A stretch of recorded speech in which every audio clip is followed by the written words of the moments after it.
y'all, this is All of Destiny. So in honor of spring, I decided to do these super cute glittered acrylic nails with 3D flowers. Normally in between my sets, I would just wear my natural nails with polish, but as you all can see, it does not last that long. So I need my acrylics back. I love my acrylic nails. So I'm going to start out by mixing up some glitter that I want to use for this set. I'm just taking different shades of green and mixing them up in just this little container. And I'm also applying some clear acrylic as well. I'm not measuring out anything, I'm just kind of eyeballing everything. But I'm definitely applying enough clear acrylic powder for a proper mix. I'm just going to sanitize my hands further so that they're clean, and then I'm going to apply my acrylic primer. That way the acrylic sticks to my nails well for a longer lasting set, and I'll be using my gold finger flat brush number 4 for this entire set. So I'm starting off by prepping the nail form for my nails, and I pretty much just remove the centerpiece. I apply that to the back portion just for a little more reinforcement, and then I pretty much seal off the end in a triangular fashion. I'm applying the green acrylic powder to the free edge of my nail, and then I'm going to proceed to shape the nail towards more of a almond stiletto shape. And if you want a longer nail, then you would use more green acrylic, and if you don't want a longer nail, like more of a shorter one, then you would just use less acrylic. And I don't like my nails too thick either, so I rather take small amounts of the green and kind of build it up versus applying a large amount. Once I'm satisfied with the shape, I pretty much cover the entire nail with clear acrylic, and I'm being careful not to really touch my cuticle area because that will cause lifting.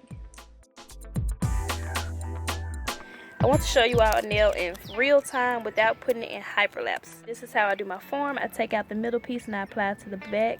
Instead of like separating it this time, I'm just going to not do that and see if it helps me any. Try not to have any lotion on your hands when you do this because it'll help the forms to stick more. That's what I attempt to do, but mine always comes apart. This nail broke because I went too long in between my sets, and so my nails, they eventually break off. Otherwise, I eventually cut them short anyway. If I feel that I need more primer, which I am going to do a second coat of primer. I did skip buffing my nail bed lightly this time around, so I'm just going to go ahead and apply a second coat of primer to these nails. I'm just trying to experiment at this point just to see if there's any difference versus like buffing, and if I don't buff, then what happens when I just go in with 2 coats of primer. I'm never really steady when I do this. I dip into my brush, press it down like so, and I brush off on one side just to get rid of the excess. Dip 1, 2, 3 times into my glittered acrylic or whatever acrylic I'm using for the set. I'm just going to press that where I know I want it to be.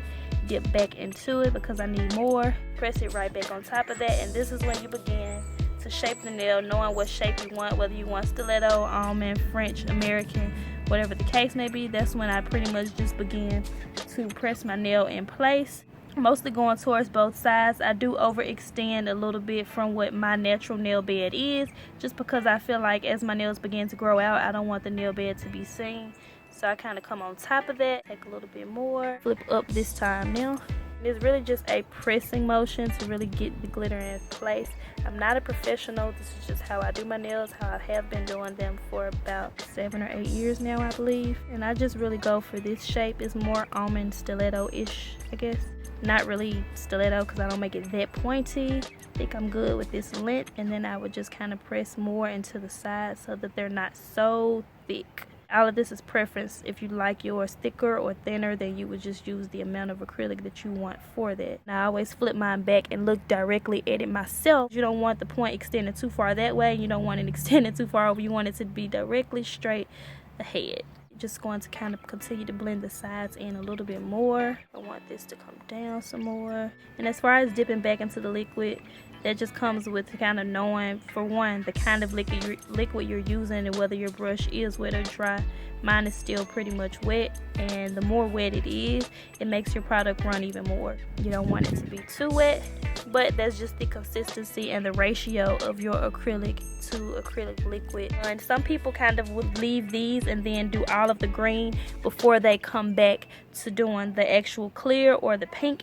But I like to go ahead and do each nail one at a time. So I'm going to dip right back into, see, my forms never stay. I'm going to dip right back into my acrylic liquid, brushing off on one side of the brush. I hope that's in focus.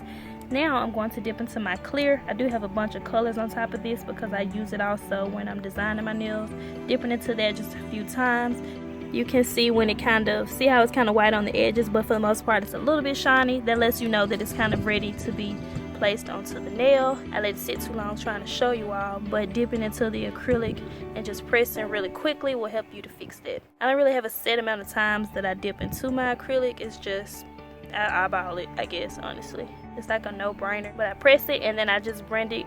I bring it out towards the free edge of the nail. I don't get too close to the cuticle. You can do this. Some people do it in one big bead or ball, but I like to do mine in small increments instead. Over time, that's just how I've always done it. If you're going for more of a shorter set, like when I do my mom's, I can just do it in one because hers are really short. And I try to get as close as I can to the cuticle. I did not check the camera to make sure I was in focus. Hope I am. You want to work quickly before it sets on you, and the fact that I'm sitting outside makes this no better because it does set quicker. I find when I sit outside and do my nails versus when I'm sitting inside. It's a nice day out. Figured I would sit outside and do my nails today. Make sure that your cuticle is kind of flush. You don't want it to be too thick back there because it will start lifting. Me trying to film this, I did just ruin it, so I got a lot of correcting to do once I go towards the actual filing step. So I always cover my glitters with clear acrylic. So I repeated that same process on all 10 of my nails, and this is what they look like before filing. Next up, I just removed all of the nail forms and I'm going to proceed to file my nails. This is where I will correct any mistakes, and I will further make sure that my cuticle is flush with the natural nail bed. I couldn't find my manual buffer, so I'm just going to use this. It's like a 3-step from Amapay. It has like a file, buff, and shine. It is for natural nails, but it worked fine for my acrylics just this once. And then I just removed the excess dust and I further cleaned that up using the alcohol wipe.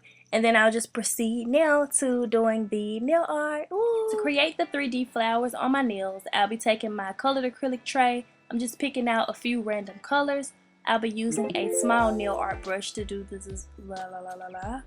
to do the design, and pretty much I place the bead onto my nail. I wait for it to lose its shine, and then I pretty much slice down the middle of the ball and I mesh the sides together, and it kind of forms like a point, and that gives me like a petal type look.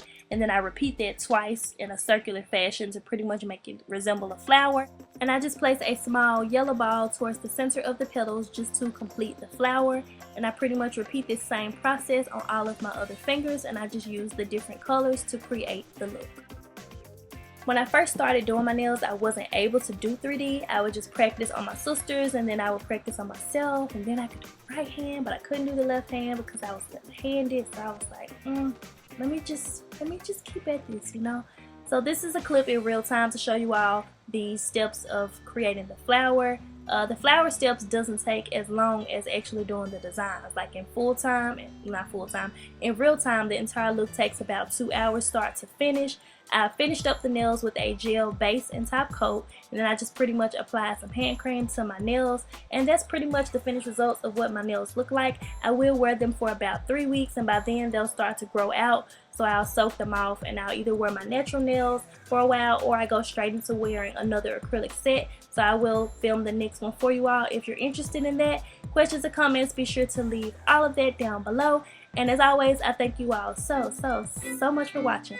Also, I do have other nail tutorials on my channel. I do post vlogs and hair tutorials as well, so they tend to get lost. So definitely check the information bar down below. That way you can easily access some more of my nail tutorials here on my channel. Don't forget to subscribe, and I will talk to y'all in my next video. Thanks for watching.